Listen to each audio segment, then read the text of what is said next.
My feelings for Alyssa faded the moment I saw them kiss. This is a story from my college days. My girlfriend of 3 years was cheating on me. I found out the truth through a message from a friend. "Hey Luke, I saw your girlfriend walking with another guy into a hotel." I thought it must have been a joke. Alyssa would never cheat on me. At first, I was sure of that. Me and Alyssa were living together. We were in college together. We got close through a seminar we had when we were freshmen and ended up dating. We're seniors now. I thought we were getting along just fine with neither of us cheating. Even with what he told me, I thought my friend must have been mistaken. I asked her directly, "Hey, my friend said that he saw you walking with another man. Is that true?" "What? I haven't done anything like that. He must have been mistaken." She showed no signs of panic at all. She isn't lying, is she? She denied the allegation nonchalantly, so I assumed that my friend was just seeing things. I told him that he was just wrong about the situation. He insisted that it couldn't have been a mistake. With no photo to prove it, it was hard to narrow down the truth of his statement. Alyssa found a job before I did. She got hired at a rather early stage, so I was a bit jealous of her. Not getting any good results with my job hunting, my life was full of busy days. Classes at school, on top of job hunting, plus a part-time job. Me, someone who focused on extracurriculars and didn't show up for class very often, was paying the price after becoming a fourth year. Due to that, I spent my days waking up early, leaving the house, working till midnight, and then going back home. It was around that time when I witnessed Alyssa cheating on me. There was a day where my manager knew my tight schedule and let me get off earlier than scheduled. I was thinking, finally, I can get some real rest. And then I saw it. At 10 p.m., I saw another man coming out of my house as I was getting closer. "I had fun today." "Me too. I can't wait to see you again." Then they shared a quick kiss at my entrance hall. A total cheat. My feelings for Alyssa faded the moment I saw them kiss. I went to my house as soon as he was out of sight. "I'm home." "Oh, you're home earlier than usual." "My boss let me off early today. Did coming home early inconvenience you somehow?" No, that's not what I meant. Did you eat already?" "Yeah, I ate at work." I looked in the direction of the sink. There were 2 empty wine glasses there. "Who did you have over?" "What? Why are you asking?" "There's 2 used wine glasses in the sink." "Oh, this? That's not what that is. I accidentally put this cup in the sink even though I wanted to drink more. So I took out another glass." I was speechless watching her desperately trying to get her story together. I apologized to the friend who messaged about it before. "You were right. She was cheating after all." "I knew it," he responded. Then he cheered me up afterwards. But I just couldn't believe Alyssa would do something like cheat. Plus, we were still students and not married or anything. If she had someone else she liked, then she should have just told me. I decided to ask her directly. "Hey, I saw you with another man the other day. Are you, by chance, cheating on me?" Her eyes widened for a split second, but she gave an answer in a quiet, solemn manner. "What? You're bringing this up again? You're just mistaken. If you doubt me that much, then I'll just break up with you." I couldn't believe that she would have the nerve to get mad at me. Seeing her lying to my face like it's nothing was really starting to get to me. Of course I planned on breaking up, but I wouldn't have been satisfied just breaking it off with her. I wanted to teach her a lesson. To do that, I had to confirm what kind of person the sideman was. I didn't know how to go about it, so I went back to my friend for advice. "I could keep tabs on him if you want." She brought that other guy over when I was working a late shift, so I had my friend be on the lookout the next Friday night when I had to work late again. And just as expected, she brought him over on that very day. On top of getting a picture of them holding each other at the entrance hall, my friend also followed the guy and located his house. My friend may as well have been a detective. He said, "Playing detective is a blast." Then we staked out his place together. Judging from the picture, he didn't look like a college student, so we predicted that he was either a company employee or somebody doing odd jobs. To figure him out, we staked out his place from early in the morning. He came out in a business suit, so he must be a company worker. Just what kind of person was this guy? We trailed behind him. I said, "Hey, this place." Lo and behold, it was where Alyssa got a job offer. She was cheating on me with someone from her future workplace. Just how did they get to know each other?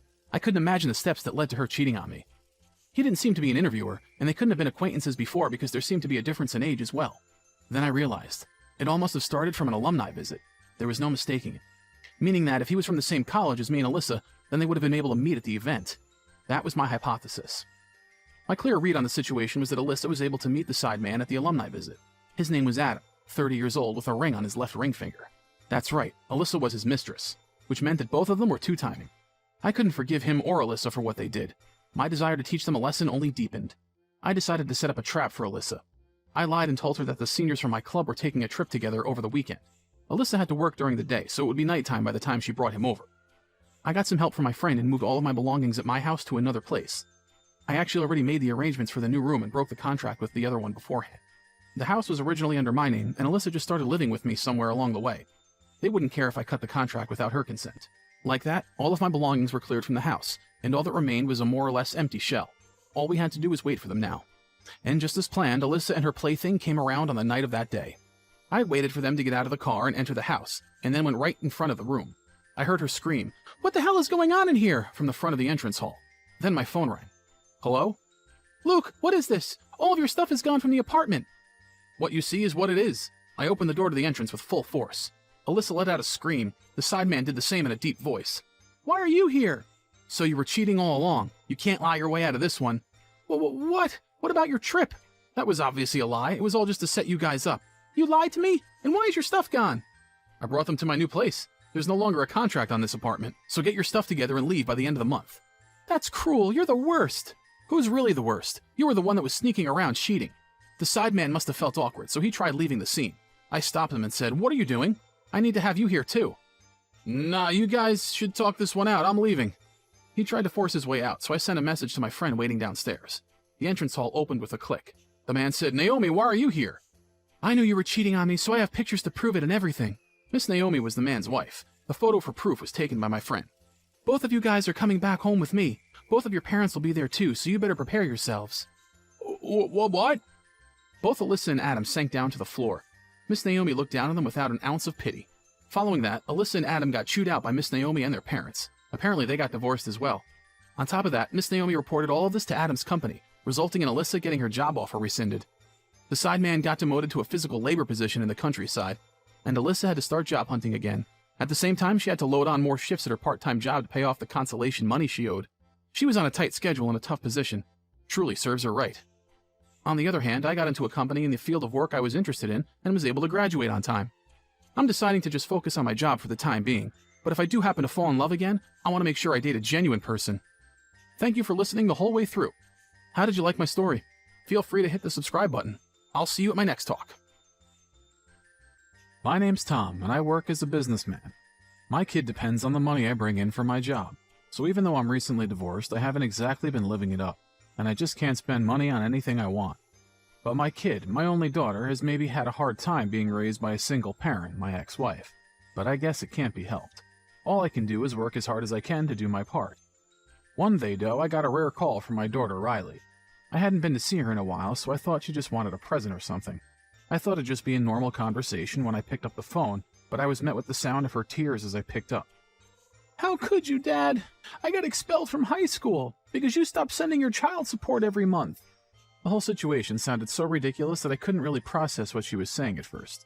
"Riley, honey, what are you saying? Every month as usual I've been depositing $1,000 in your account for your school and daily allowance. Then why is Mom so strapped for cash every month? She told me. She said it was because you'd stopped sending us money." I had no reason to lie or make excuses because I really was paying, so my daughter's words only left me confused. The money was being successfully deposited in the account every month, and there was a clear record of this. A picture of the account transactions would prove it. But the simple truth was the money was being spent. Riley was pretty flustered when she saw the pictures. "So why did Mom stop paying my school payments then?" The school my daughter was attending was very clear in my mind. It was a prestigious private school in our town. When she was taking the entrance exam last year, I had dropped her off at the school because my ex-wife had been busy. When she got in, I remember her voice over the phone, too. And since I forked over the entire entrance fee, I remember that clearly as well.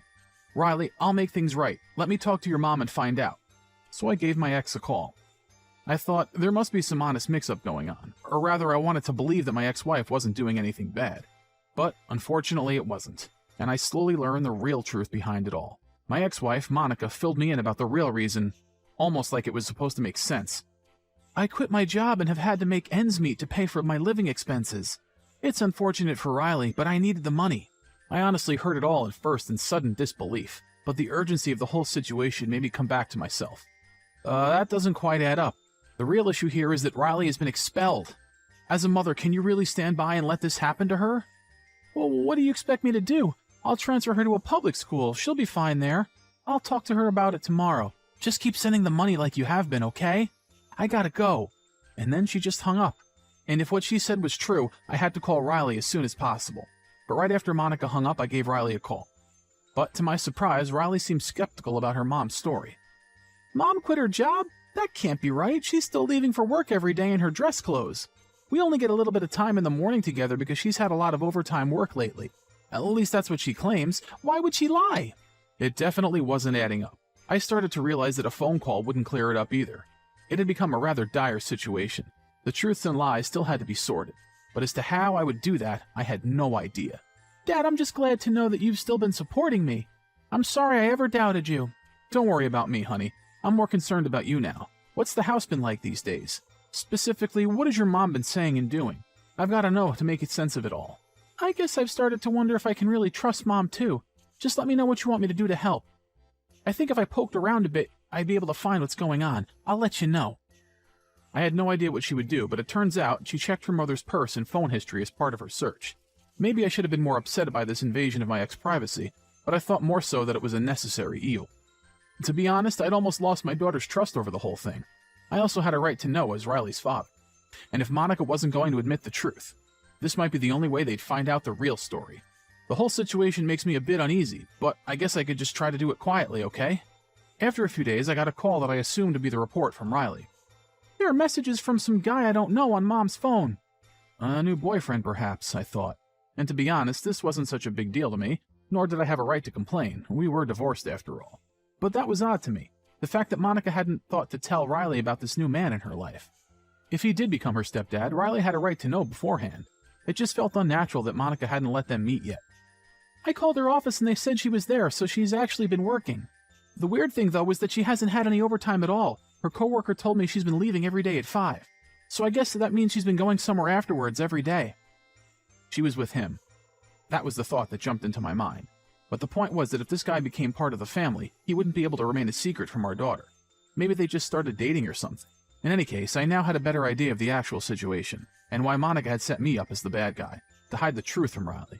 But the fact remained that my daughter's future was in trouble. If your mom doesn't want to do anything, I'll set up the transfer to public school for you, honey. I'll go to the town office tomorrow. Thanks, Dad. I appreciate it. I canceled my next deposit into Monica's account and did all the paperwork for Riley's transfer. I would pay for all the fees directly from now on. Cutting Monica out of the equation seemed like the best solution, but it seemed like the whole thing wasn't going to be able to be fixed so easily. When we divorced, Monica received full custody of Riley. What can I do to fix this? Should I move back into my wife's house? I was thinking that maybe if I was around, it would force Monica to give it all up. The problem started when I wasn't around, after all. We had lived together at one time before our divorce. We could make it work, but the town official only shook his head sadly. If you went to court, you would be able to return to the house as well as your rights as a guardian looking over your daughter's well-being. But there is a difference between the rights of a parent and the rights of a legal guardian. You can look after your daughter and take care of her, but you wouldn't have any legal decision-making power in her life. For that reason, we won't be able to process your transfer paperwork today. As for legal guardian, only your daughter's mother has the power to file such paperwork. The town official explained this all to me politely and succinctly. It seemed as if I was powerless to do anything. I feel like I failed you. No, Dad, don't say that. Mom hasn't told me anything. Even though I doubted you at first, I'm glad you called. Thanks for taking the time to go to the town office for me. Her quiet thanks made me even more sad about the whole situation. How could I not be sad? She only had 3 years to enjoy being a high schooler, and she had spent half of one studying at home by herself, not to mention the friends she wasn't able to see from her old school. No clubs or school activities either. My daughter was being robbed of her childhood in the cruelest, most unfair of ways. And since it was her mother doing it to her, Riley couldn't really be as angry as she might have if it was a stranger. She was too sweet to turn on her own family, even if she was being hurt. And Monica was probably trying to play the good mother, to stay in Riley's good favor. Setting me up was just par for the course. I arranged to meet Monica so I could hear it all directly from her. Monica came to the meeting much more dolled up and young-looking than I remembered, the appearance of someone who was clearly dating again. I thought I'd be able to sign Riley up for her new school as her dad, but it turns out it has to be you, as her legal guardian, who does the paperwork. Can we go to the office together and get it done? What do you say? You must realize how important this is. Our daughter's education is at stake. I made this pitch to her, not paying attention who may have overheard, but Monica just replied coldly, as if our daughter wasn't even worth the time of day. I'm way too busy trying to find a new job. She'll just have to wait. I'll tell her myself. You know that isn't true. And judging from your appearance and what Riley has told me, you don't seem to be searching for a job at all. What are you hiding? Admit it, you've been using the child support money for something else entirely. I took out my phone that had all the screenshots Riley had snapped from Monica's phone. The messages she had been sending her new guy were in there. The unshakable evidence that her own daughter had collected against her was what finally made Monica tell the truth. I've been seeing someone. He works at a local nightclub. He told me he'd clean up and marry me soon, but I need money when I meet him, and money to look the part. That's where your money has been going. She's been using the child support money and even her own salary to pay some host every night. I was struck dumb by the truth for a moment, but quickly regained my composure as my thoughts returned to Riley. I had only heard her voice over the phone and didn't know how her actual living situation with Monica was. But she might already have lost not only her allowance, but also access to a steady meal because of her mother's behavior. I had finally reached the breaking point. I thought she'd be happier with her mother than her father when I left her in your custody. You don't understand. This is the only way for us to be happy, Monica said icily. I felt bad about what I had to do now, but it was clear that a word from me wasn't going to change anything. So I made up my mind, and even though I didn't want to make my ex into an enemy, I knew I had to act for Riley's sake. It wasn't just about Riley either. I started to hate Monica as a person as well. I couldn't let my daughter remain near that poisonous woman for any longer. Riley needs to come live with me. I can't trust her with you anymore. I will see you in court. I brought the matter of custody to court. Monica had clearly abused her responsibility as Riley's mother, so I should be able to get Riley with little to no trouble. It had been 2 years since we had last been to court over Riley's custody, but even though it was a formal situation, I can't say Riley was properly dressed for the occasion. She had grown but was still wearing her old clothes, denied an outfit that may have been more suitable. She was wearing some old ensemble that made her look younger than she actually was, not to mention how sad she looked. Here was my beautiful daughter who usually pleased everyone with her charming smile. Where was the joking and smiling Riley? The clothes weren't the big issue, of course. She just didn't want to watch her parents fight in court. But I think she also understood that it was for her own good. Either way, she didn't say anything about it. Riley, are you sure you're okay with living with your dad from now on? I guess we haven't had a lot of time with each other, but I know you were sending money for my life every month, and I remember how you brought me to my entrance exam. I know now that that is what family does for each other, and even though I'll be leaving her house, Mom will still be my mom, so I'm not worried at all by living with you. Hearing those words gave me a sense of happiness and responsibility. I would do better by my daughter from here on in. The next time we met, Monica was staring daggers at me. I can't believe this is happening to me. Me, the one who raised her all this time. I listened to this and just thought of Riley. I know I wasn't always there, but I always tried my best to support you two. It was you who betrayed your own daughter's trust. If you still feel any shred of motherly tenderness in your heart, you'll ask for forgiveness. She said nothing in reply. My ex-wife was still chasing after some young host wearing clothes and makeup, playing some flashy character. But the court ruled that she had to return all the money that she had used. She would have to return it all and wouldn't be able to live that kind of life any longer. Eventually, she began paying back the money. To do so, she had to sell most of her brand-name bags and clothes. And even after all that, it seemed as if she wouldn't be able to return it all. The remainder was converted into a long-term loan that I had a lawyer set up. As for the host that my wife was seeing, he couldn't be held responsible for his part in taking the money. He didn't seem to care where he was getting his money from. I guess that would be obvious, but mainly since my ex's money had run out, she was no longer welcome at the host club where he worked, and was eventually prohibited from going there. The club clearly didn't want to get caught up in the squabble. She was abandoned by the guy she had spent so much time and money on, and was so hurt at having lost him. I can't help but feel she brought it on herself, though. Brought back to reality by the loan she still had to pay and the man she loved leaving her. I hope that one day she'll be able to apologize for her actions. My daughter, now with me, was able to catch up on her studies. And even though she had missed almost a whole year, she got into a public school and kept studying hard. Dad, I really want to go to college in New York, so I'll keep studying hard to make it happen. Is that right? Well, if it's you, I guess it's possible. The fact that I could hear her dreams like this now that she was back living with me gave me such a feeling of peace. My daughter's dreams were now my dreams, and I too will keep on doing my best. Dad, thanks for fighting for me to go back to school.